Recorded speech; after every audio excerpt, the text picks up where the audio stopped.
Hey, welcome everybody and good morning. So we're going to cover some of these things we've been getting from Mike Thursday. Yes, Dave? What's that? On Thursday, yeah. Yeah, Mike Cushman, because he regularly sends us out stuff and we don't always cover it, but we should. Right on a Catch up, guy. He's always feeding us information. So yeah.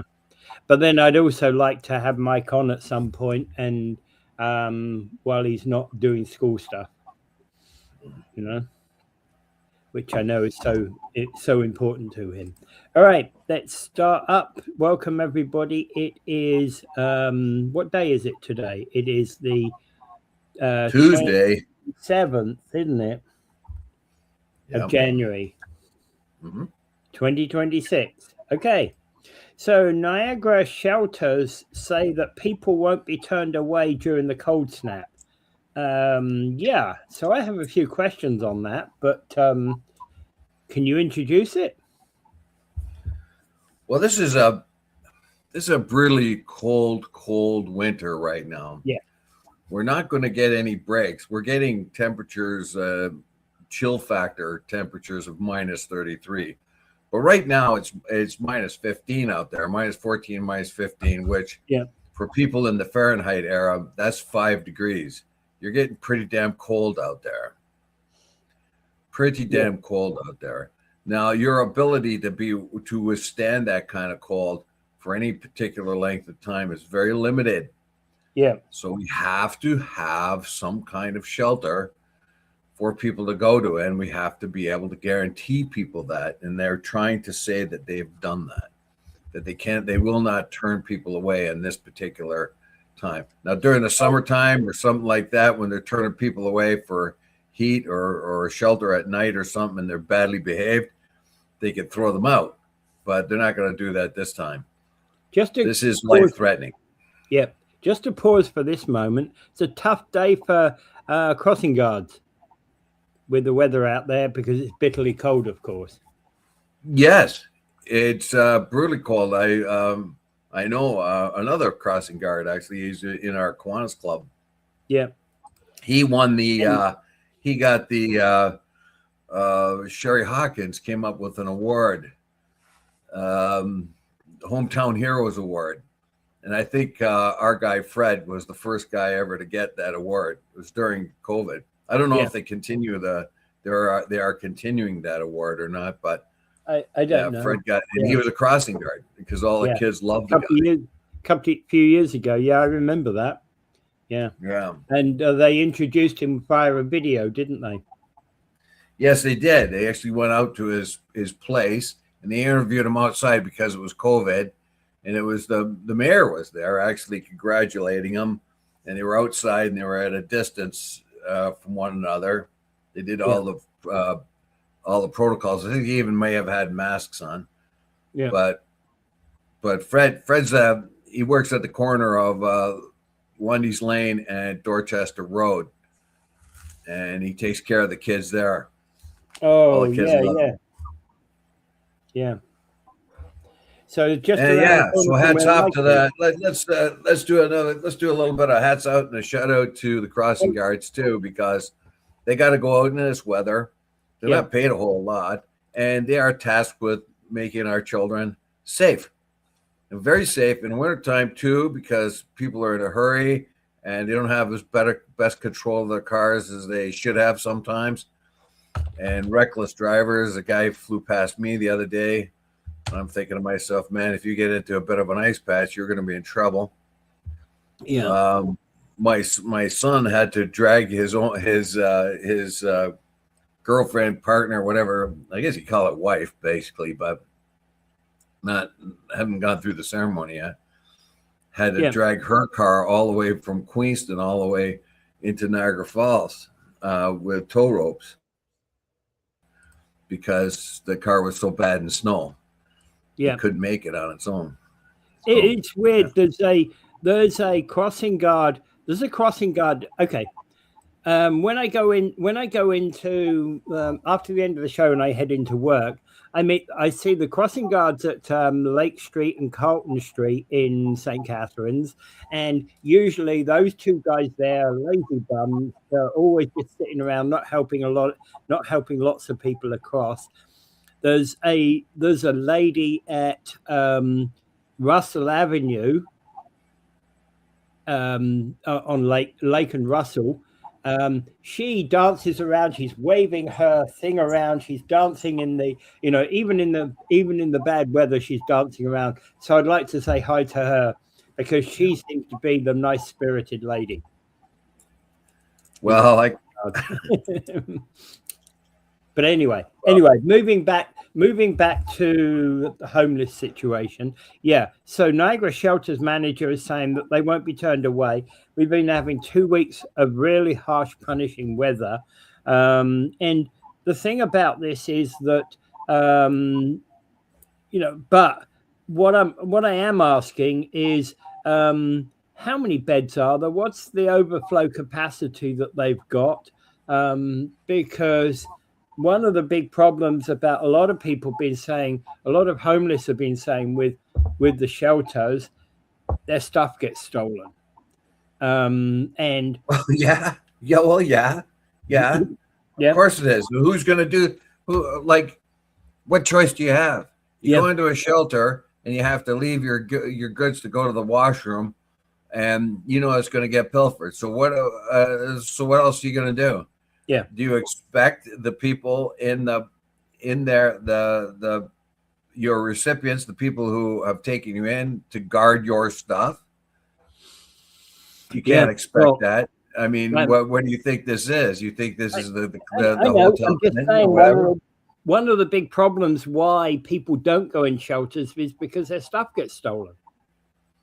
Well, and their stuff's going to get stolen anyway, even if they go outside. Even if they go outside, as soon as they snooze, somebody's going to pilfer their stuff. I think, going into a shelter, you've got your choice. You're going to freeze to death, or you're going to go into a shelter. And if you go into a shelter, you better, I don't know, team up with somebody to watch your stuff or their stuff or whatever. Yeah. Look, pilfering is your best friend in a shelter is going to steal something from you. I know. Because they all need money, and they all need, and most of them need money for drugs or alcohol or something, or want that. So if they think that you've got something, they're going to steal it. And what do they mean by overflow capacity? Are they basically just dumping mattresses on the floor? I don't think so. They said they have beds. So they probably have cots or something. It's probably something very rudimentary. I don't think it's on the floor. And if it was on the floor, it would be mattresses or something fairly comfortable. You don't want to put people on the floor anyway in the wintertime because it's quite cold on the floor. Yeah. So you want to get them off the floor if you can. But it's a matter of money and resources. And right now we have had, it's a difference if you have a few cold days, but we've had 2 weeks of it, and it's not going to let up anytime soon. And we don't get a break. We don't get a break until next week, a Monday or Tuesday, where it's going to go down to where it's going to go up to a high of -3. Yeah, it's going to be frigidly cold all week. So there's a matter of resources and money, and but they've said they have enough beds. Okay, for enough people. They're saying nobody will be turned away, but what about transportation to shelters and things? It doesn't mention that here. Yeah. I'm just asking some questions. That's why I was asking the one about beds, right? Because again, it doesn't say that. Right? It says beds. It says beds. How many overflow beds exist? Doesn't say. It tells you here that they're going to have 25 beds in the Summer Street place. That's going to have. It tells you a little later on in the article where I think I'm trying to reach down to it, like the St. Catharines Aquatic Center will have places for people. St. Catharines Museum and Welland Canal Center. Seymour Hanna Sports and Entertainment Center. Library is the Central Library in St. Catharines. Dr. Huck Family Library Branch. Oh, that's the guy that did my worked on my hands, did surgery. Dr. Huck right here in town. In Thorold, there'll be the library and the community center. In Niagara Falls, the Gale Center. There should be have lots of room in there in the Gale Center. McBain Community Center, and the libraries: Victoria Avenue Library, McBain Community Center, Stanford Center Branch. All these places will be available. Yeah, Gale Center, unfortunately, is quite a cold place. Well, it's full of ice rinks, but it's a lot warmer than outside, isn't it? Yeah, it's quite a cold place. Well, it's a lot warmer than outside, isn't it? Probably in certain places, yeah. Okay. The other question that I have is there's no mention of daytime warming options, right? Because most shelters kick these guys out at 7 a.m. That's probably what they do. I don't know myself. I don't know how long they'll be able to keep them in there. What happens usually during the day, though, is people go out and then they start cycling around. They'll go, let's say, the bus station, then they'll go to a library, then they'll go to Tim Hortons or something, and they start moving around like that. So they start going to different places and warming up. You know, they could go into a store or something like that to warm up. But at nighttime is the time you need places for them to go, so they can at least get a good night's sleep and be out of the elements. My question is still valid, though. What daytime warming centers have the region got? I have no idea. Yep, no, I don't know either. Well, it doesn't mention that in the article. If you wanted daytime warming centers, I suppose you'd. But this article has nothing to do with that. But that is maybe a valid. I grant that. I'm just asking questions that come to mind, Dave. You know. Well, and these are questions that I'm not expecting you will have the answer to either, because you're reading the same piece as I am. I'm just thinking out loud, and my concerns, you know, I am concerned about if we've got people who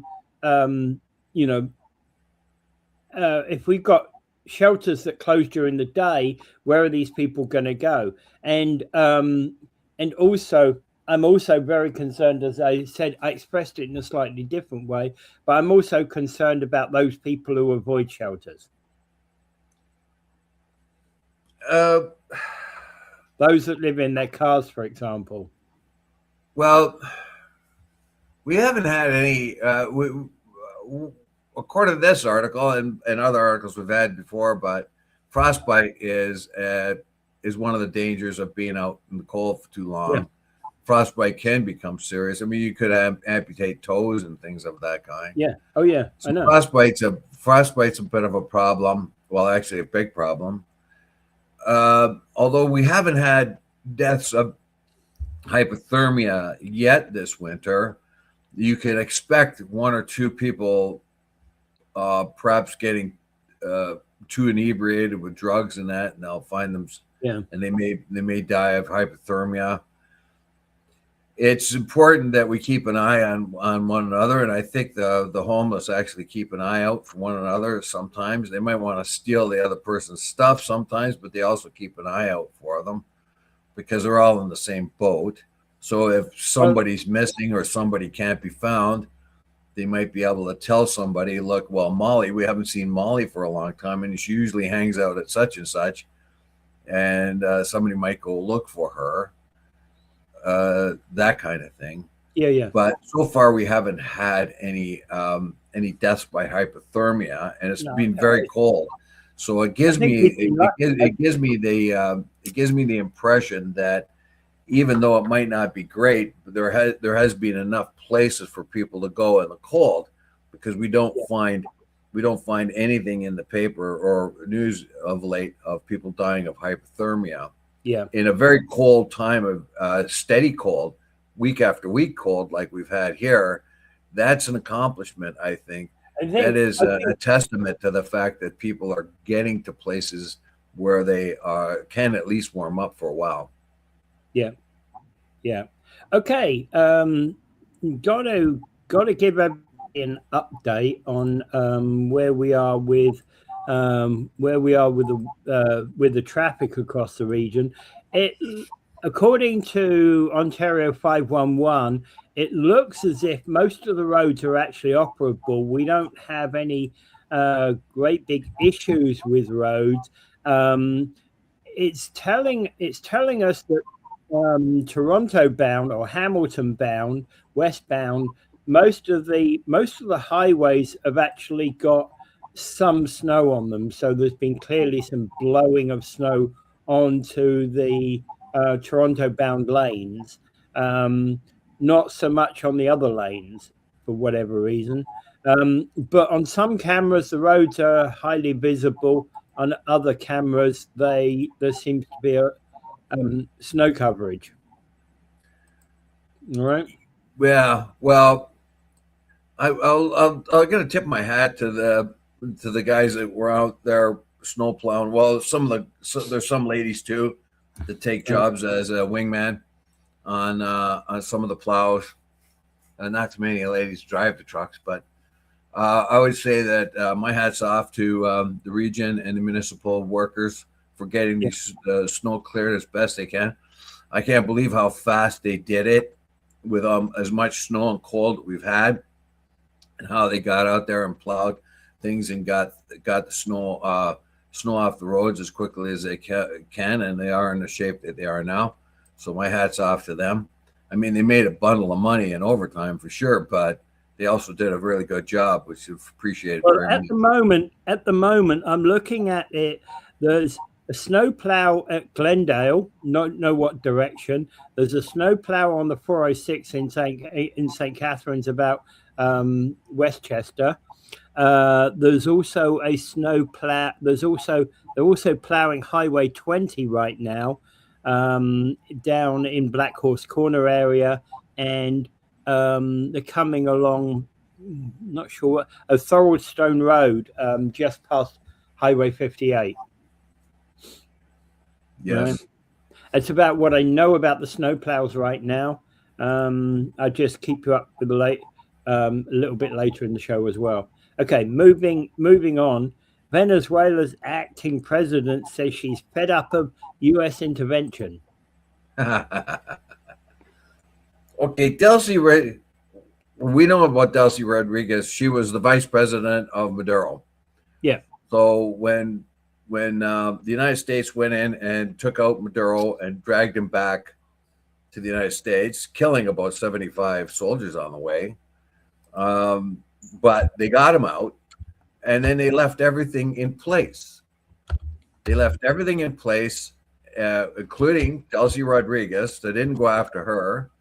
They did not dismantle or make any active or method of dismantling the government as it was, because the socialist government that is there is supposed to be the big bad boogeyman, not just Maduro, but the government as a whole. Under Chavez prior to Maduro, and now under Delcy after Maduro. Yeah. You have to wonder yourself, Delcy Rodriguez after Maduro, you have to ask yourself, what's coming? What is planned? Now, you would think that the United States would actively try to put in some of the democratic opposition to the socialist government there, because they obviously won elections that were rigged by the Maduro government. So you would think that they would engage the government into actively sort of supporting a transition of power to the opposition party. You would think so, because that has actually been one of the situations. But at the moment, she's trying to balance these U.S. expectations with her domestic political fractions, including Maduro loyalists and others. Yes, because she's now, of course, she's saying what she has to say. So she says, "Oh, I'm fed up with the government, with the U.S. telling us what to do." Yeah. Well, that's easily said, and you can say that all day long. But in the meantime, it's very unusual. Well, she's got a divided party under her feet as well. So the party under her is divided on how to move forward. Yeah, of course, absolutely. all of the party leaders there are worried about their positions in government. Obviously, they've had positions in government and jobs and things like that. They're kind of very worried about what's happening next. She's got to make sure that they're comfortable. She's made a big speech in front of the oil workers, Well, saying that the United States has got to stop telling us what to do. But in the meantime, she doesn't seem to be giving much of a pushback to the United States. The United States has demanded that all oil go through them. She's balked a bit at that, but on the other hand, it seems to her that, at least in the short term, that more oil production will happen if the United States gets involved.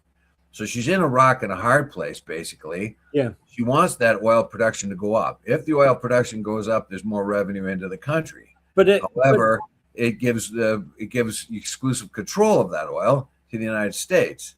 What are you going to do?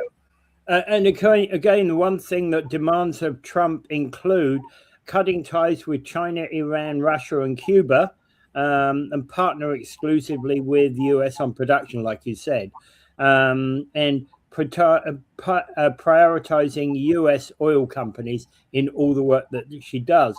And of course,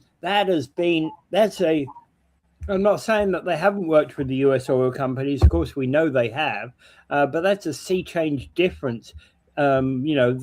Venezuela's been working with all nations, not just the US.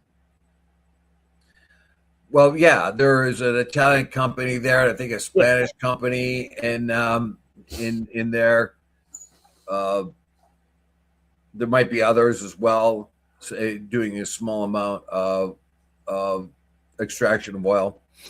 But what I think what Rodriguez is doing right now, she's thinking, I got to put up with this guy. If I put up with him in the right way, we're going to advance more oil. We're going to that is our most single source of wealth, right? We also have the Iron Mountain. Well, I'll get into that some other time. They have a whole mountain that is one big piece of iron, basically, that they make a lot of money off of selling that ore. But aside from that, they have one major source of income, and that's the oil. And to get it to market, what do? If you release control over the United States, you might get more market share, you might get more oil production, and you'll have to sort of close off ties with China and Iran and Russia. Well, tying off China with Iran and Russia are probably a very good thing because they're using sanctioned oil. And China, of course, has put massive investments in Venezuela and hopes to sort of hold them accountable for oil. That this is just geopolitical strategy. China would do the same thing to the United States or to any one of its countries that it dominates. Yeah, exactly. So if the US were getting the bulk of the oil out of, let's say, Taiwan, for example, to paint the picture, of course, the Chinese would be objecting to that, wouldn't they? Yes. So it makes geopolitical sense to do this, like as far as the hegemony of the United States. And let's be realistic about this. We're not going to let China walk in. They're not going to let China walk in the back door and dominate the businesses of South America. That's just not going to happen, as the United States is not going to go and do the same China's back door. Yeah. So basically, everybody knows that. But how do we make Venezuela more prosperous, and how do we make it a better government? So those are the issues here. First of all, you want to get oil revenue. If you can entice Americans to come in and build and extract more oil, that means more oil revenue for the state. So that's a good thing. But the problem here is that oil money goes to a place in Qatar. It goes into a banks in Qatar, which is very odd. And we got to think to ourselves, are the Venezuelans really going, if increased oil happens and more oil revenue is produced, are they going to get their fair share of that? That is the big issue. Yeah. If any of this if there's a silver lining, a potential silver lining, and is that, of course, is more oil production, more revenue for the state of Venezuela, which means better schools, better health care, if all that kind of stuff, a more prosperous civilians. Yeah. I'm thinking. You have to ask yourself what, given how the US and particularly Trump have been opposed to the Venezuelan government, calling it every name under the sun, how come they haven't put their own puppet in play? Well, they're hoping that Delcy Rodriguez will be that puppet, or at least puppet, sort of semi-puppet. Yeah. They need their King Herod. You know what I mean? Like the Romans had King Herod ran the Jewish population back in Roman times, right? They had their guy, King Herod. He did that for them, right? So he kept care of what is Jerusalem and all around territories, that kind of thing. He was their man. And the Romans did that in other places too. They set up a king or whatever, and they take that for us. The United States right now is less worried about the idealism. And of course, the idealism is the fact that the particular type of socialist government that Venezuela had is not working very well. And so the whole argument all along has been get rid of this government. But right now it is firmly in place. And we don't see any plans yet to get Maria Machado back in there to do her thing, even though she handed her Nobel Prize over to Trump, which comes across as really stupid and fawning and to us, but to her it may mean this is a way to get the guy to do a little bit more and continue with his operations to free our country. She's putting her future in there as the US puppet in Venezuela if all else fails, I guess. Well, she would like, obviously, to have a free country, more democratic, and that's what she was given the medal for, her work in trying to bring democracy back to Venezuela, if it ever had a democracy. But I've been using. But she's really not getting much help from the Trump administration right now, who are more focused on practicalities, money, oil, that kind of thing. Yeah, I've been using.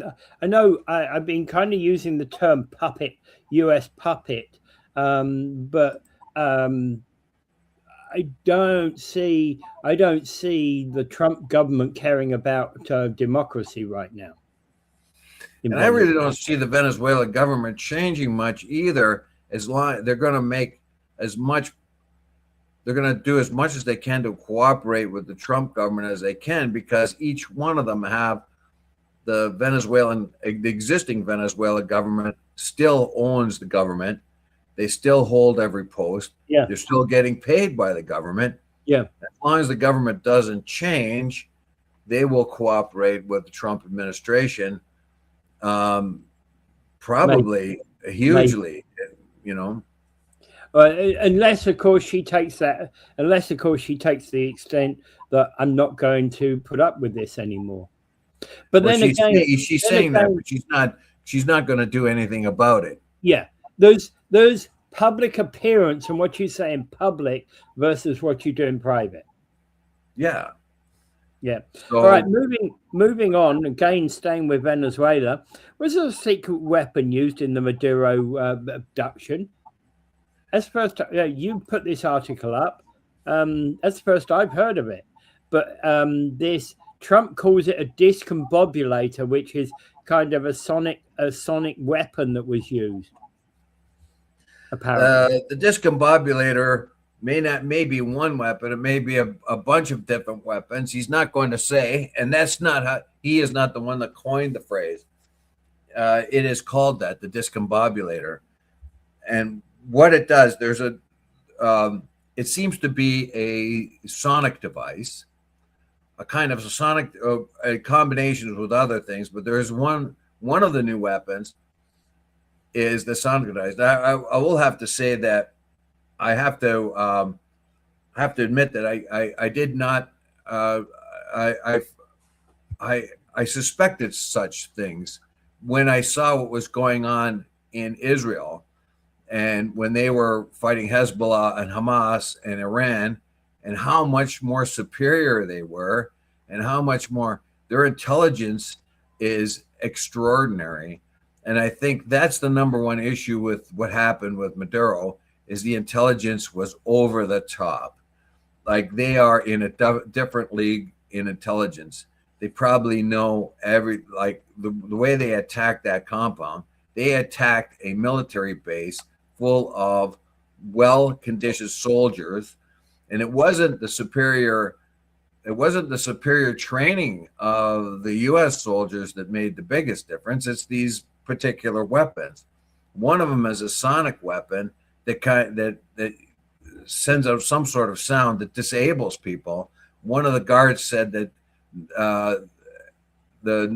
something happened and his nose started bleeding. Some of the guys and he's bleeding out of the ears. They completely incapacitated, and they went onto the ground. Yeah.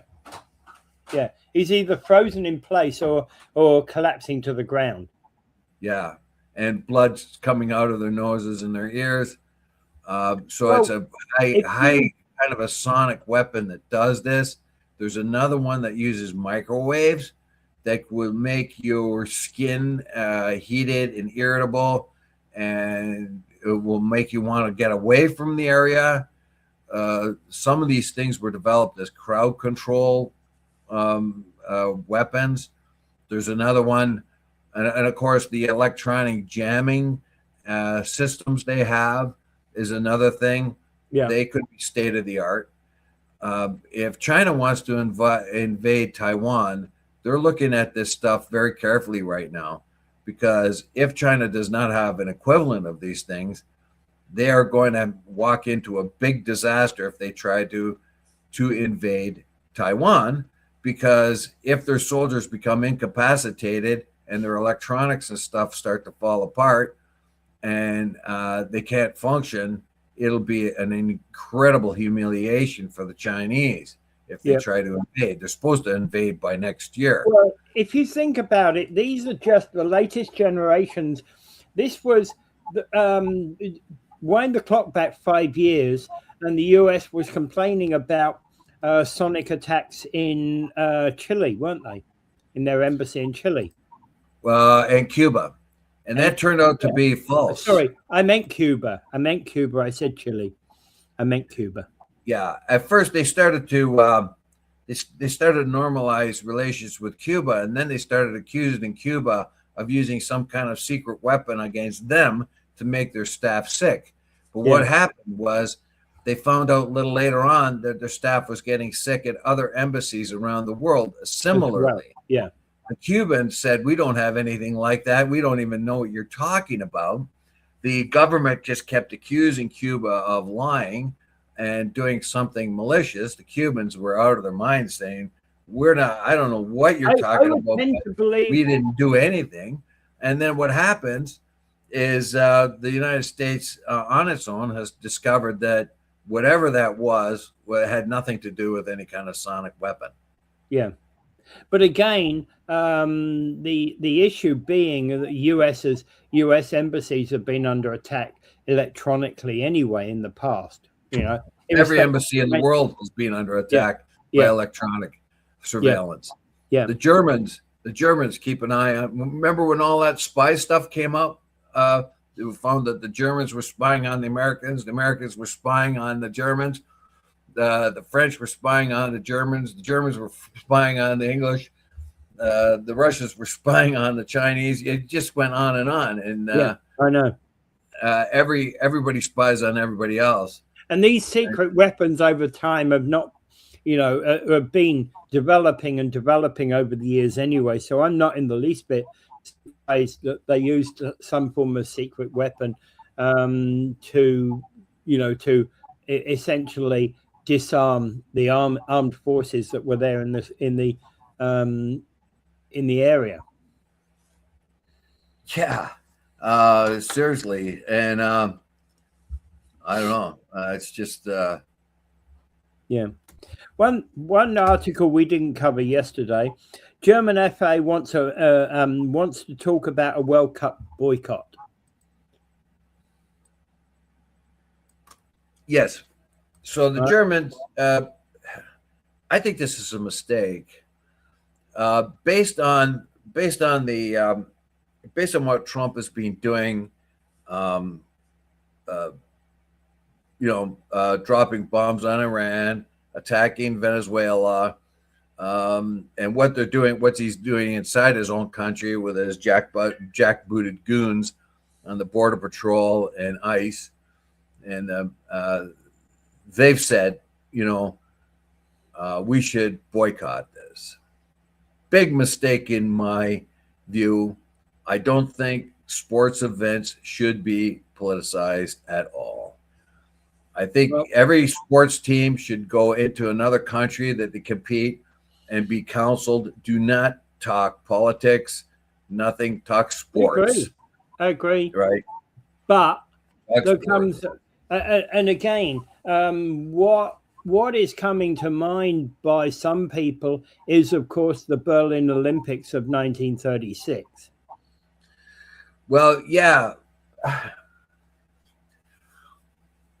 Well, I don't think the United States, not yet anyway, as much as Donald Trump may want to be Hitler, he's not going to be Hitler. He's getting enough pushback now. So even from the jellyback Republicans have finally have gone to the butcher store and bought a backbone or two. It looks to me like. So they're starting to grow a spine, and if they keep growing a spine, then Trump's going to be in. His power is going to be limited to the presidential powers as it should be. Yeah. If the Republicans do grow a spine, and it looks like they are. So this is. But this is wrong, basically. Even in 1936, there were protests and stuff like that happened. Like there was this unfortunate sort of situation at the time. The Olympic salute, it was like this. This is the Olympic salute with a fist out like that, and that came from ancient Greek and Roman type of salutes. Unfortunately, it looked a lot like the salute, Heil Hitler salute, the Nazi salute.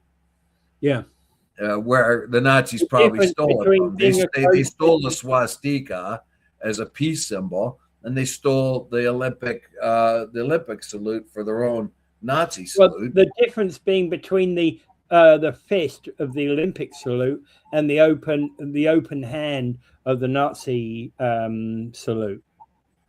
Yeah, so the Brits didn't salute at all because when they came in 1936, they felt it looked too much like the Nazi salute, and they wanted to sort of protest against the Nazis. But the Canadian team did. They walked in doing the Olympic salute because they said it was the Olympic salute, not the Nazi salute. So there's all this controversy, and the Canadians were thought to be wimps, and the Canadians says, no, that's what we did on the last time. We're going to do it this time because that's what Olympic teams do. They give the salute. But ever since 1936, nobody's given that salute anymore. Yeah, because it just looks too much like the Nazi salute, and that's a sad thing.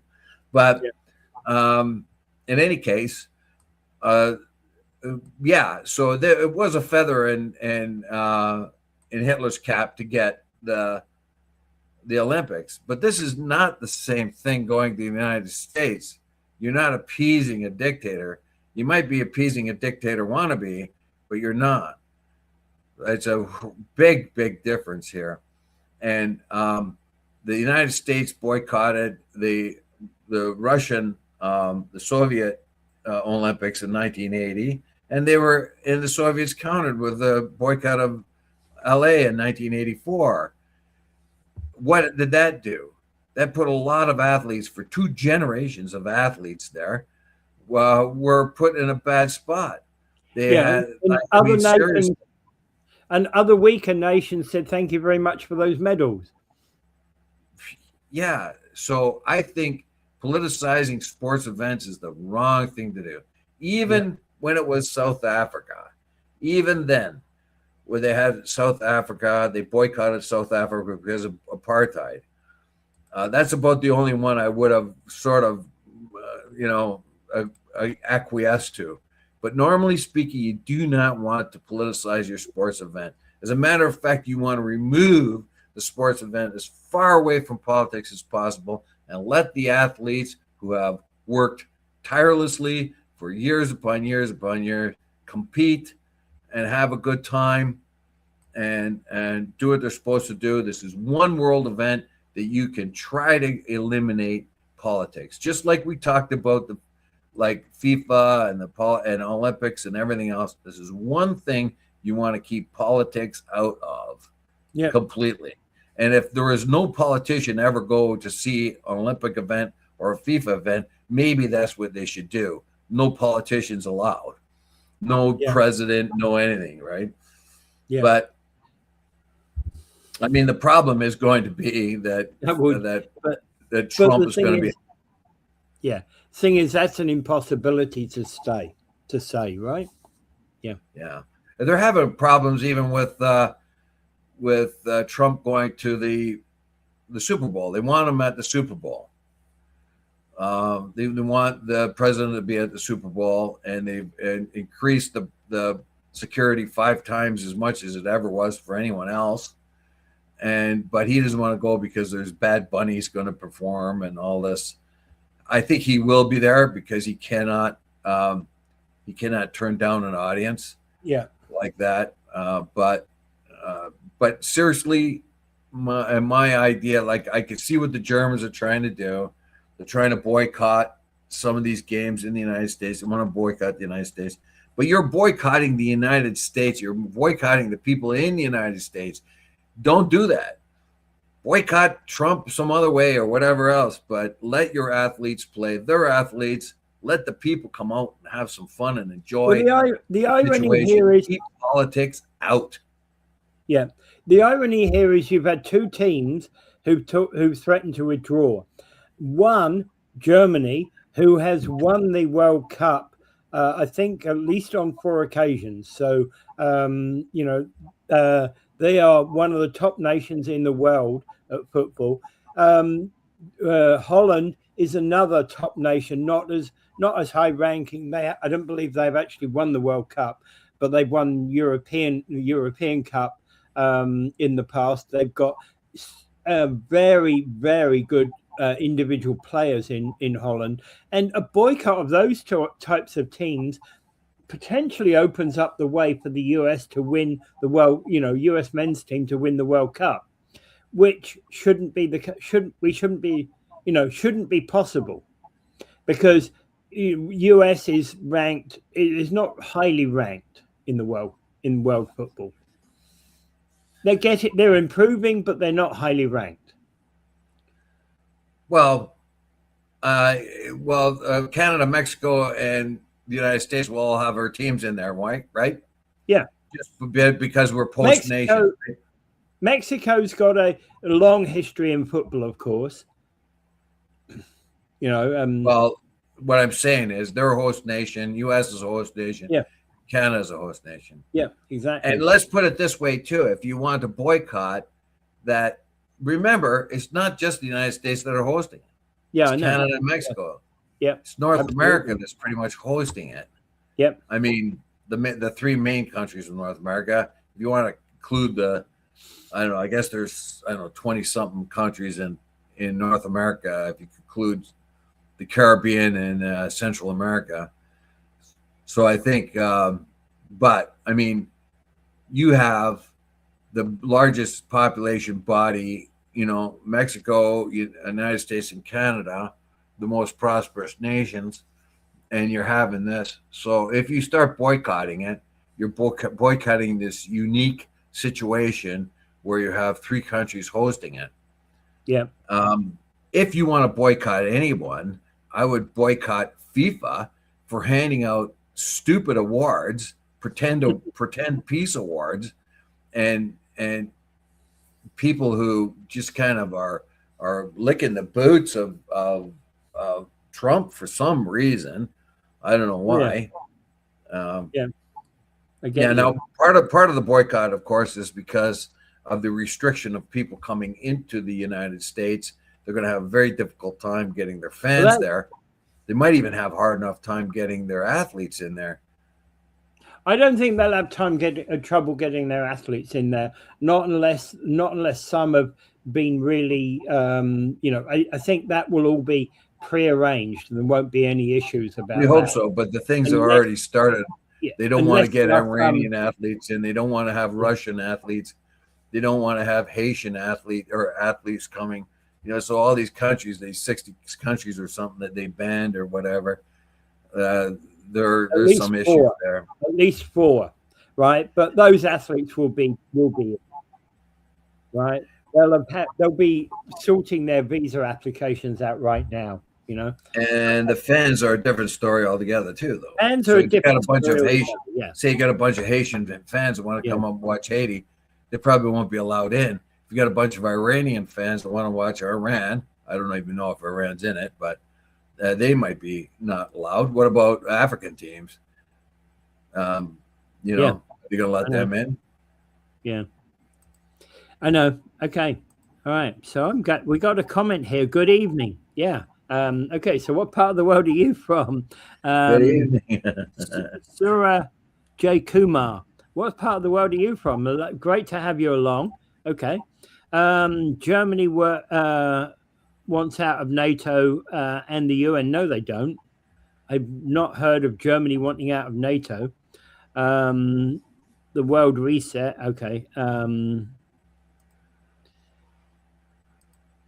Okay, Dave, can we send Carney? I think he meant Carney, yeah. Trump is the best. Okay. Dave sounds like he's in love with Dave sounds like he's in love with Trump. Right. Okay, so moving on. It's a hate relationship. Okay, moving on. I just while we were wrapping up that last one, just want to let you know I'm not seeing any accidents on the highways. Roadworks as known about. The snowplows currently covering the 406.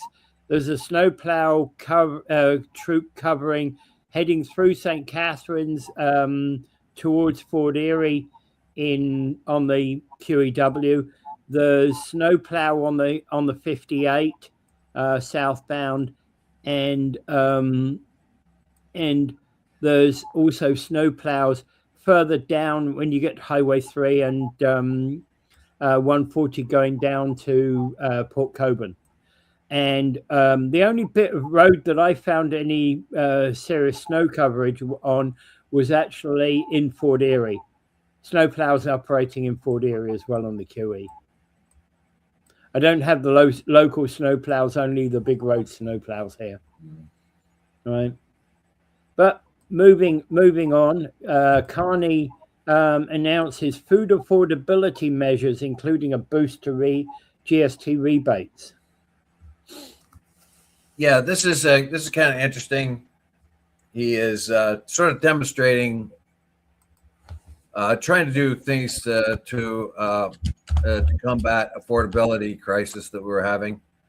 We do know that those people, most of the families and all that, with a kind of a lower or more modest income, and if you got kids, definitely. What you have to do is buy nutritious food. Yeah. The problem with nutritious food is that nutritious food is more expensive. Yeah. You can buy hamburgers, you can buy Kraft dinner, you can buy all kinds of things to fill your kids' bellies. But if you want fruits and vegetables and things like that, that's going to cost you more. You want to get red peppers and broccoli and asparagus and all the good things, bok choy, whatever, those things that are good for you, spinach, they all cost more, right? Yeah. And you want to get good Parmesan cheese or Romano cheese, that costs a fortune, but you want to put that on your on the spaghetti for the kids. You know what I mean? Because it's a higher quality cheese and it's going to be more nutritious. You want to be able to give your children and the rest of your family a balanced meal so they get all the vitamins and nutrition they have. The problem is all that stuff is expensive. And also not to mention better bread. Yeah, much better bread. If you're eating Wonder Bread or something like that, Yeah. you got a problem. Don't be eating Wonder Bread, but eat something better than Wonder Bread. Anyway, so basically what is happening here, he's doing a GST rebate increase that's going to increase by 25% annually. So a family of 4 could be getting up to $1,400 a year, and an individual rebate about $700 a year. Yes, but I think that this is rather good news actually for the average family. And however, how is the budget going to handle this?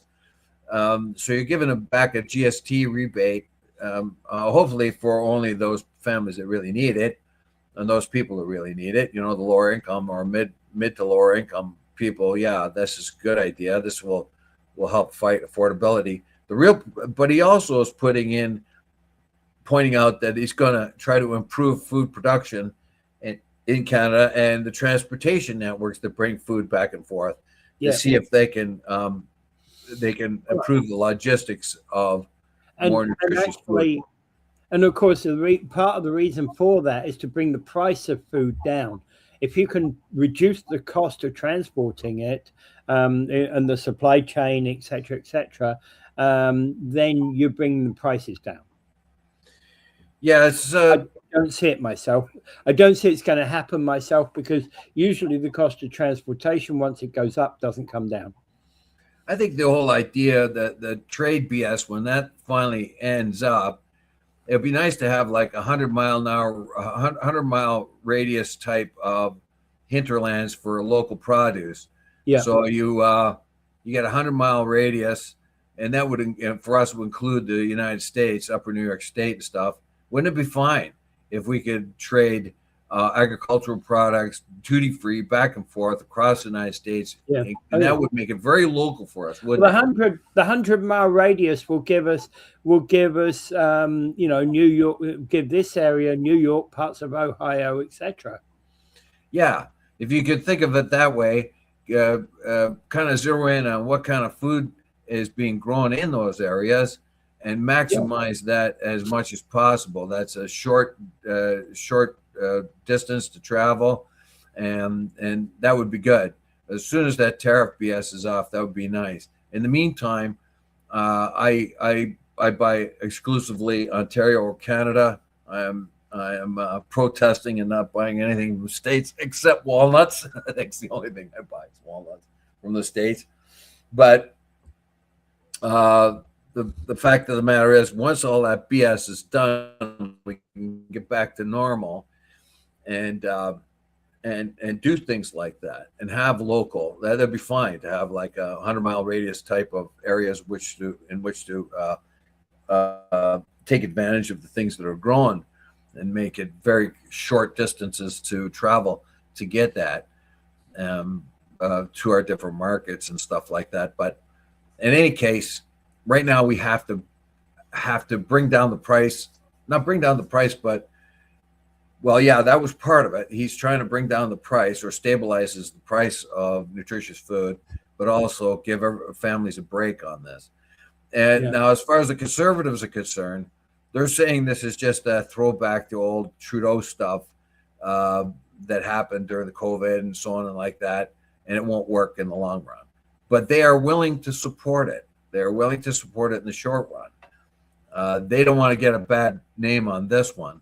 If they there will be an election. There has to be an election. I don't know in the spring or the fall, but because the government does not have a majority, that there probably will be an election called, to resolve that one way or another. And in this particular case, the Conservatives do not want to be seen as someone, as a party opposed to making food more affordable to the average family. One of the things here is the $20 million for food banks. Now, that doesn't seem to me a whole heap of money, because you could probably put $20 million for Ontario food banks and it'd still be not a whole heap of money, right? Well, the food banks in and around here are mostly largely locally filled. It is local people. It's like people like Kiwanis and Lions and Rotary, and they're the ones that fill up food banks. We supply money to the soup kitchen. Basically, we give money to them to keep their thing going. So locally, like a lot of charities kick in here. The government cannot provide for everyone in that way. So if they're kicking in $20 million, that's $20 million we didn't have. Oh, I agree. I don't know the significance of that $20 million. Is where that $20 million is going? Is it going to efforts to find better sources of food, or what? I don't know. Yeah, I don't know. There's no detail on that, right? It was talking about delivering more nutritious food to families in need. There's also the food deserts that Operation Grow on 4th Avenue there, 4th and Hamilton, I think it is. Yeah, my local friends. Yeah. Yeah. So they have a situation there where they take in people's income, they regard people's income, and then they give them a break. They can go and shop at Grow. And there's a thing called food deserts, where Grow has got a truck that they take out to different areas of the city where it's called food deserts, where it's not easy for people to go to a grocery store or something like that. So they'll take the truck to these areas and sell food at a discounted price for people who have been screened, where they realize that they have lower income. This is a very good thing. Food education is another good thing that we need here. Is people don't know how to eat. People go to McDonald's or buy Kraft macaroni or canned spaghetti or something like that, and they don't realize that these are the cheaper alternatives, but they're not the healthy alternatives. The ones that will build your bones better, will make your health better, once in a while, make your brain smarter.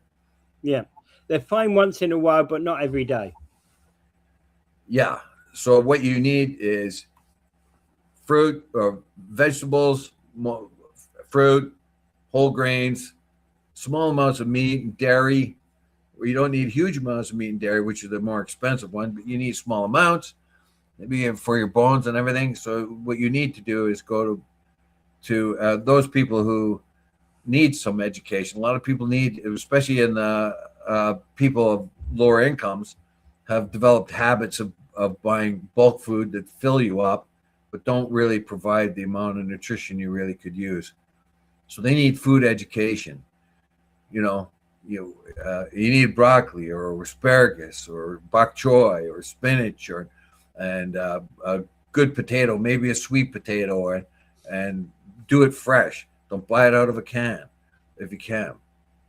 This will be better for you. Improve your life and your health in the long run. Never those education things have to happen as well. So Carney did not mention that, but he did mention the fact that he's going to try to improve. The government's going to try to improve availability of food and reduce, and of course, give people breaks on their GST. Conservatives are not happy with it, or happy enough with it to support it, but want better results later in the long run. Yeah. Well, yeah. And Yeah, and him calling recycled Trudeau policy. I'm not surprised in that regard because the Conservatives have made it clear that they don't favour the GST rebate anyway. No, they don't. They don't. At least this generation of Conservatives doesn't favour the GST rebate. I don't know. But they are going to. They're not going to stop this one from getting through. They're gonna permit it. They're gonna.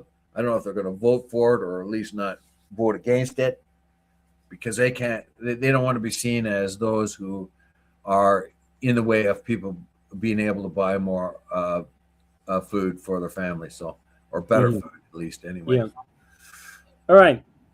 Anything else in regards to that? I would say that a big problem is the pooling of money into smaller and smaller groups of hands of ultra rich. That is a big part of the problem here. We find that the middle class Canadians are losing ground all the time, and a small amount of very wealthy people are getting wealthier and wealthier. That's very evident in the States, where like 10% of the population do 50% of the spending of all the money spent in the United States. One half of it is spent by 10% of the population. Yeah, which gives you an indication that I wouldn't mind betting it's similar here. To be quite honest. Yeah. Which tells me more and more money is moving into fewer and fewer hands. Yeah. And that has to be turned around. I don't know how governments are going to work on that one, but in the meantime, our families and friends are going to all have to be fed, and they're going to have to be fed well. And if that means a rebate, well, so it means rebate. But there's got to be a better way in the long run. Mm-hmm. Okay. All right. I think that kind of brings us to the end. Yes. And I just want to talk about Gaza like I do every day, every show. There's not as many bombs being blown up. The very last body of a captive that was found, he actually was killed during October 7th raid by Hamas that killed someone that started this whole thing.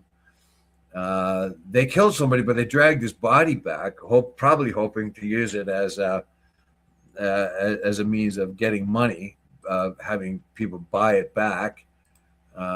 They got sort of bit off a lot more than they could chew. And so Hamas has finally found that body and given it up. And so there is a kind of a closure for the Israeli side. They have no more excuse to bomb the Palestinian population right now. But the thing is, Hamas is refusing to disarm.